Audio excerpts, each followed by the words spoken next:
You must be able to get to this place in your life where you don't use the evidence of your senses, what your eyes tell you, what your ears tell you. You want to be able to be in a place where you are living from the end as if what you would like to manifest is already there.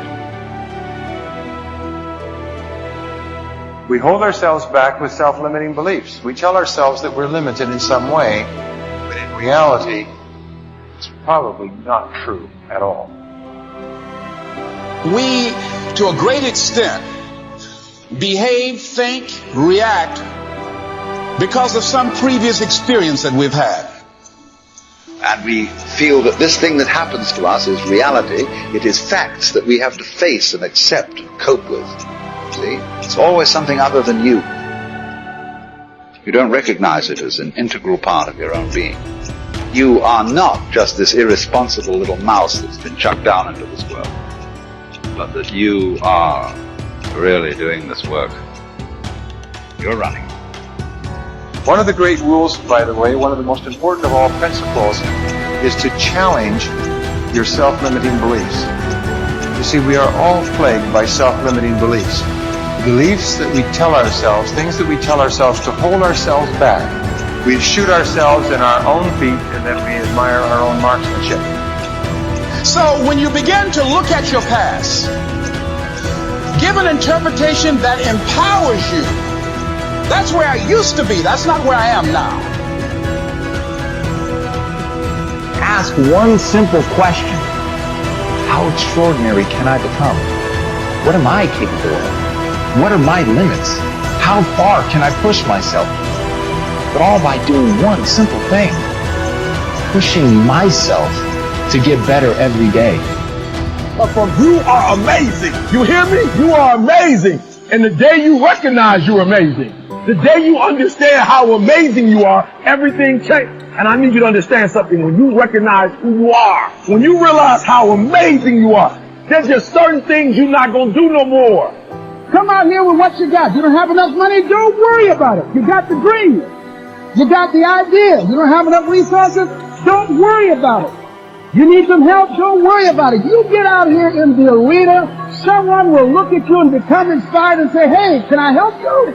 But if you're sitting up on the bleachers, nobody's going to ask you anything. You've got to get into the flow of action. Nelson Mandela, in his talk, said, our great problem is not that we feel that we are powerless, but that deep down inside we feel that we are powerful beyond measure. It's an incredible thought. It's almost a scary thought, isn't it? But it's also true. Because the powers that you have are extraordinary.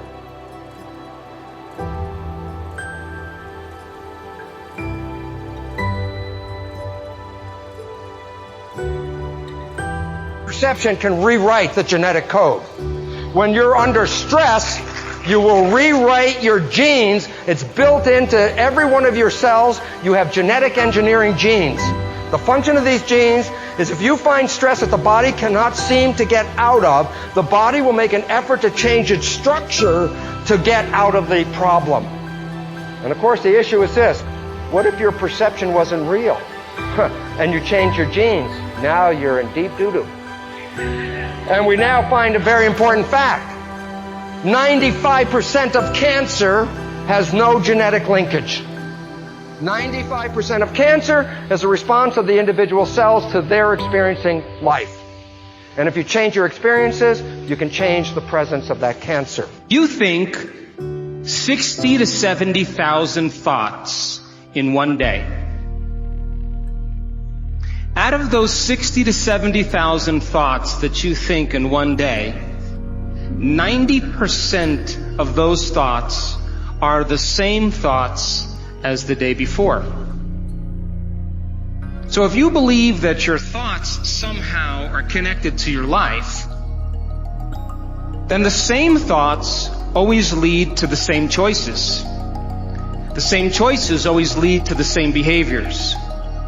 The same behaviors create the same experiences, and the same experiences produce the same emotions. And those very same emotions drive the very same thoughts. and your biology, your neurocircuitry, your neurochemistry, your neurohormones, and even your genetic expression is equal to how you think, how you act, and how you feel. And how you think, how you act, and how you feel is called your personality. And your personality creates your personal reality. That's it. So then, if you wanted to create a new personal reality, a new life, then you would have to start thinking about what you've been thinking about and change it. You would have to become aware of your unconscious thoughts and observe them. You would have to pay attention to your automatic habits and behaviors and modify them. And you would have to look at the emotions you live by every single day that are connected to your past and decide if those emotions belong in your future. You see, most people try to create a new personal reality as the same personality, and it doesn't work. You literally have to become someone else. Prayer works, but not the way that you're praying. If I take you and connect a cap to your head with electrodes on it and connect that cap to a computer to read your brain waves, EEG. I can read an EEG on your brain and see how your waves are functioning. I can tell you if you're in a low frequency state or a high frequency state based off of your brain waves.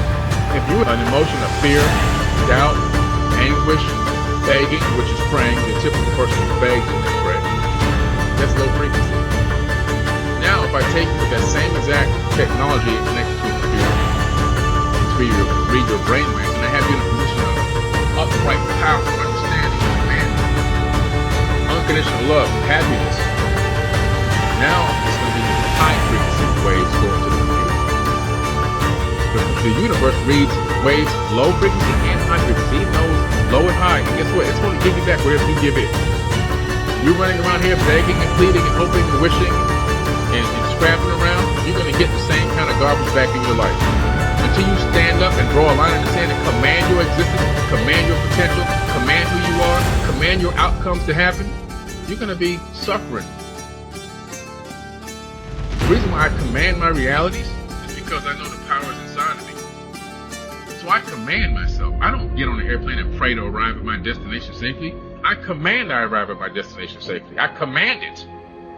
Why? Because the same power of the Creator is inside of my body. I don't, please help me make sure I get there right on time and I arrive safely. No, it's a slave mentality. I'm not a slave. I got the power of the Creator flowing through every atom in my body. So that I have a fractal of that power in me, I'm going to command things with confidence. My prayer is, I command it. That's it. I'm done. That's the whole prayer. That's the whole prayer. There's nothing else for me to say. There's nothing else to say. Command it. Walk in your true power. Another major assumption is that we're equivalent to genetic automatons. We have genes, they control us, we don't control the genes, and therefore we're sort of like victims of our heredity. You got cancer running in your family and say, oh my goodness, I'm going to get the cancer, I got the genes, or Alzheimer's, or diabetes, whatever. This is completely false, because it turns out genes control nothing. It's really the environment that is controlling the genes, and more importantly, our perception of the environment. How we see the world, what we think about the world is adjusting our genetics. So we find out disease, 1% of disease is connected to genetics. 90% or more of disease is connected to how we live in the world, because how we live in the world is altering genetic activity. So what we know and what we believe is changing our reality constantly. Right, because the new science is called epigenetics, and what it means is this: our beliefs and how we see the world, we change our genetics. So rather than being victims, which we have believed all the way up to now, we are the masters. We change our genetics just by how we respond to the world. So we can change our responses, which means then we can change our genetics. So we're not victims. One of the most personally exciting things that happened to my life was to recognize that I was not a victim of my genes or a victim of my society, that I actually am a creator of my life. And once understanding that nature and expressing that creativity, I profoundly changed my life from being a victim to being a master of my creation. And today, I have such a wonderful life that it actually has no comparison to the first 40 years of my life where I lived under the programming that I received as a child. Today, I've created such a joyous, wonderful life that I look forward every day to waking up to have another day on this beautiful planet.